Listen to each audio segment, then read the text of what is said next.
Kamusta mga kaboxing? This is Boy Kalawang TV.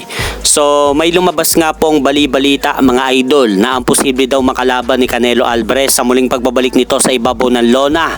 Matapos nga pong matalo ito sa kamay ni Terence Crawford noong nakarang taon at naagaw nga sa kanya ang pagiging undisputed super middleweight champion. Ay ayon nga po dito sa report mga idol na inilabas ng Boxeo in Las Vegas.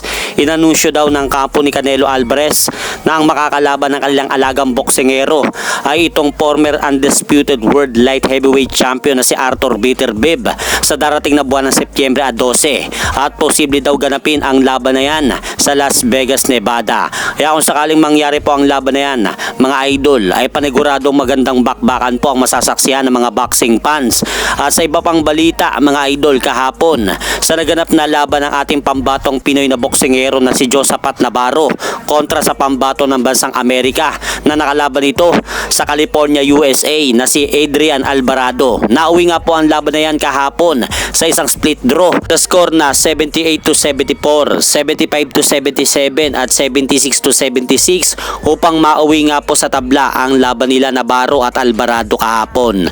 At sa kabilang balita naman, naglabas na po ang The Ring Magazine ng kanilang 2025 award nominee bilang Fight of the Year at 5 pong laban ang pasok sa pinagpipilian ng The Ring Magazine ng kanilang Fight of the Year. Kabilang po dyan mga idol yung laban nila Arthur Beterbiev versus Dimitri Bivol rematch at kasama rin po dyan yung naging laban nila Chris Eubank Jr. versus Conor Benn at napasama rin po dyan yung naging laban ni Naoya Inoue versus Stephen Fulton. At syempre mga idol, napasama rin po dyan yung naging laban nila Abdullah Mason versus Sam Noakes at ang pinakahuli sa listahan ng pinagpipilian ng The Ring Magazine bilang kanilang Fight of the Year 2025 ay itong naging laban nila Kenshiro Teraji versus Seigo Yuri Akuhi. Kaya sino sa tingin nyo mga idol ang karapat dapat tanghalin ng The Ring Magazine bilang kanilang 2025 Fight of the Year?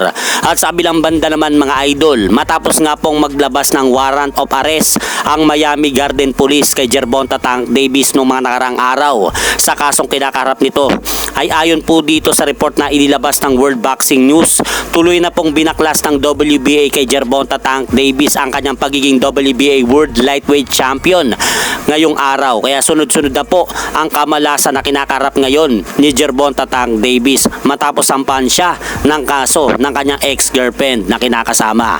At hanggang dito na lang po muna ang aking update sa mga ganapan sa mundo ng boxing. At syempre mga idol, huwag niyo rin pong kalimutan pakisuportahan niyo naman po muna ang ating munting channel. Maraming salamat po.